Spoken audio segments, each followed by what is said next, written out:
बच्चों, let's read the question.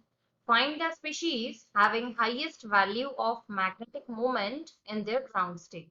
A option is copper plus iron, B option is chromium 3 plus iron, C option is manganese 2 plus iron and D option is nickel 2 plus iron. तो यहाँ से इस question में हमारा की concept क्या कहता है कि हमको यहाँ पर बात करनी है आज मैग्नेटिक मोमेंट के बारे में, और मैग्नेटिक मोमेंट जिस आयन का भी दे रखा होगा उसको लेकर हम डिसाइड करेंगे। अब देखो, ये सबसे पहले हम बात करते हैं कि मैग्नेटिक मोमेंट डिसाइड कैसे किया जाता है, उसके बाद हम देखेंगे कि इनमें से हाईएस्ट किस में आएगा।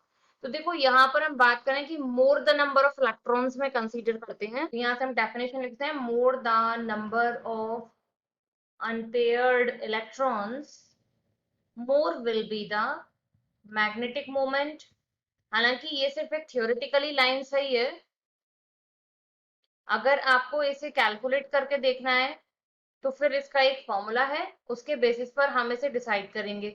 इसका फॉर्मूला क्या है, यहाँ से मैग्नेटिक मोमेंट का n प्लस 2, जहां पर ये जो n है ये आपका हो जाता है नंबर ऑफ अनपेयर्ड इलेक्ट्रॉन्स। अब देखो, यहाँ जितने भी हमको आयंस दे रखे हैं इनका कॉन्फ़िगरेशन करके लिख लेते हैं।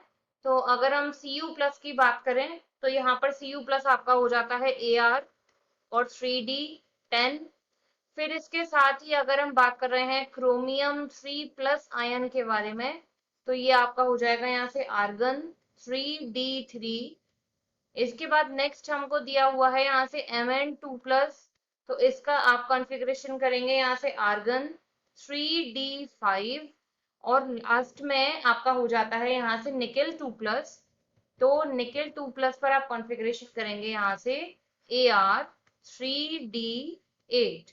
अब देखो, हमें जो ओवरऑल बात करनी है वो इनके अनपेयर्ड इलेक्ट्रॉन्स को लेकर बात करनी है, ठीक है। तो यहाँ पर डी में हम जानते हैं कि 5 टाइप का यहाँ पर हम फिलिंग कर सकते हैं, dx5 yz 5 टाइप के ऑर्बिटल्स होते हैं। तो अगर हम फिलिंग करना स्टार्ट करें तो यहाँ पर देखो ये कंप्लीटली फिल्ड हो गया, तो आपका 0 अनपेयर्ड इलेक्ट्रॉन है। तो जो आपका मैग्नेटिक मोमेंट आएगा, जिसे हम म्यू से भी रिप्रेजेंट करते हैं, तो वो म्यू आपका यहाँ से क्या हो जाएगा 0। इसका यूनिट होता है bm, that is bore magneton. तो ये म्यू आपका यहाँ से हो जाता है 0। इसके बाद नेक्स्ट अगर हम बात करें यहाँ पर क्रोमियम को लेकर, वापस से हम अपना ये d ऑर्बिटल यहाँ पर ड्रॉ कर लेते हैं, और यहाँ हमने देखा कि सिर्फ 3 इलेक्ट्रॉन्स हैं यहाँ से अनपेयर्ड। तो आपका म्यू की वैल्यू यहाँ से क्या आएगी, √3 एंड 3 प्लस 2, 3 प्लस 2 हो गया आपका 5 इंटू 3 से अंडर रूट में वैल्यू कितनी आई आपकी 15 bm। इसके बाद नेक्स्ट अगर हम बात करें Mn2 प्लस की लेकर, तो फिर से हमने ये d ऑर्बिटल अपना यहाँ पर ड्रॉ किया, और यहाँ से इलेक्ट्रॉन्स आपके 5 है ना, तो एक भी अनपेयर्ड यहाँ पर, सॉरी एक भी पेयर्ड नहीं रहेगा आपका यहाँ पर, सारे कैसे हो जाएंगे आपके अनपेयर्ड यहाँ पर। तो यहाँ हमने फिलिंग स्टार्ट किया 1 2 3 4 एंड 5। तो यहाँ से आपका म्यू कितना हो जाएगा अंडर रूट में 5, 5 प्लस 2, 5 प्लस 2 होता है आपका 7, 7 इंटू 5 कितना हो जाएगा 35, अंडर रूट 35 bm, ये आ गया आपका। इसके बाद लास्ट हम बात करें 3d8, तो यहाँ पर देखो हमने ये इसका d ऑर्बिटल बनाया और यहाँ फिलिंग करी, तो 1 2 3 4 5, और ये आया आपका 6 7 और 8। कितने अनपेयर्ड इलेक्ट्रॉन बचे आपके पास 2। तो यहाँ से कितना हो जाएगा आपका 2 इंटू 2 प्लस 2 से 4, 4 इंटू 2 कितना हो गया आपका अंडर रूट 8 bm। अब आप देखो, दोनों तरीके से आपका मैग्नेटिक मोमेंट सॉल्व हो सकता था।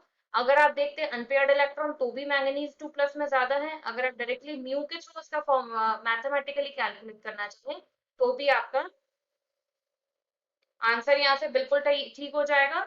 तो Mn2 प्लस जो है वो यहाँ से हो जाता है सी ऑप्शन आपका correct answer. I hope you understood well. Thank you.